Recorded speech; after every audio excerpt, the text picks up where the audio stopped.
Ben and John, so great to meet you and congratulations on Space Force. Thank you so much. You guys have said yes to so many different projects. What made you say yes to this, John? Well, I thought the writing was terrific. I knew Stephen Carell's work, and I had a couple of conversations with Greg Daniels, and I just thought it sounded such a funny idea, and I loved all the characters in it. I looked at it more maybe like a producer or director than as an actor. I thought it had such funny characters, so many of them. Oh, the characters were hilarious, and I'd have to say, Ben, yours was both hilarious and unlikable and likable at the same time. Right. And I'm sure you had lots of fun on set, but what I want to know about, I've heard that since you've come off set, that you guys have been having some Zoom happy hours as a cast. What's going on there? It's been a great way for us to keep in contact and just it's like a fun little time, because I think we all really enjoyed the company of each other when we were making the show. So I think it was Tawny who originally put it together, and it has been a joy. And that has bled into me FaceTiming John anytime I watch one of his films and being like, "Can I chat with you about this?" And he goes, "Of course, of course." And it's been a joy to talk and to get new friends that are so talented and kind. It's been lovely. Yeah. I love that Mallory is not so by the rules. He makes his decisions based on fact, but when he has to break the rules, he does. In this industry, there are so many roadblocks that you come across. How have you overcome those roadblocks to get to where you guys are today?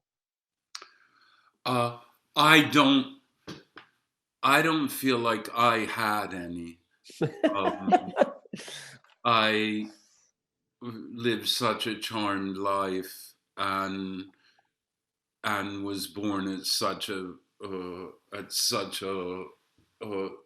charmed moment to be born in America after the Second World War, and I don't think I had any roadblocks at all. I know people who did, but I didn't. You were straight off to the races, it seems like. It went Steppenwolf, and then you were immediately working in film, correct?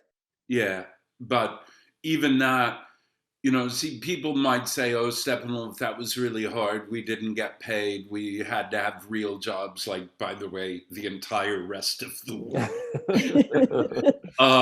Blah, blah, blah. But it's not true. We were doing what we liked, and it didn't matter. And I've met such fantastic, hilarious people, and bright people and kind people, and I don't feel like I had roadblocks. I think a lot of people do, but I didn't.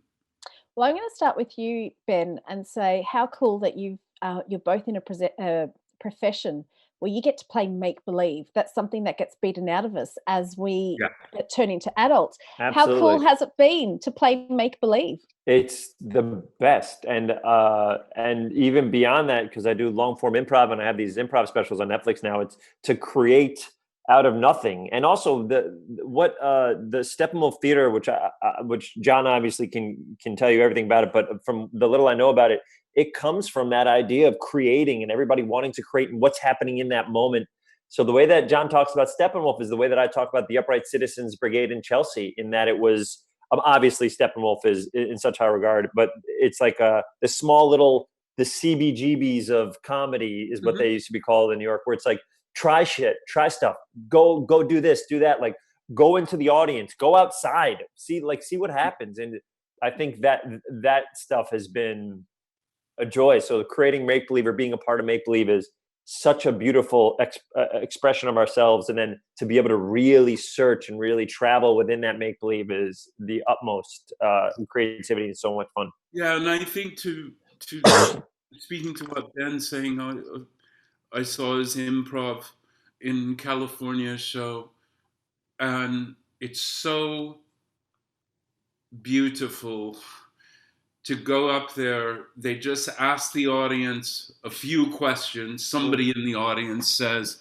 I think that night they were moving somewhere. Were they moving to California?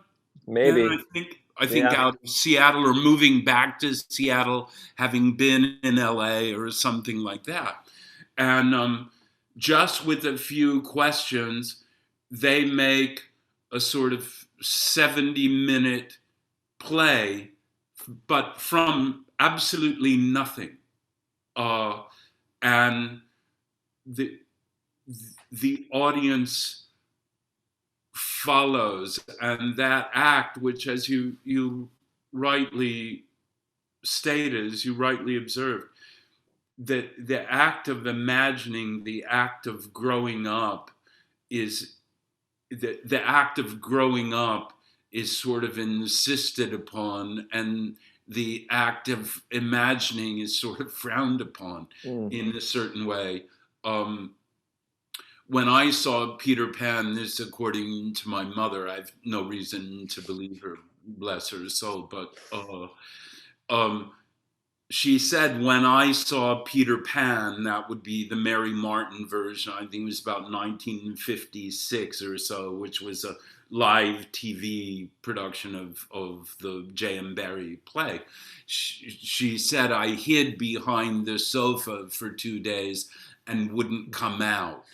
And I think that was probably, if that's true, that was probably about what do you mean we have to grow up, and what do you mean that somebody goes away and when he comes back to see Wendy is grown up and she's past that. And we never have to be past that. We live there, and that's a great privilege. Well, thank you for living there, and because in these times especially, we need your imagination. Thank you for entertaining us and bringing us to other worlds. Thank you so much. Thank you. Lovely to meet you both. Thank you. Pleasure. Take care. Bye. Nice to meet you.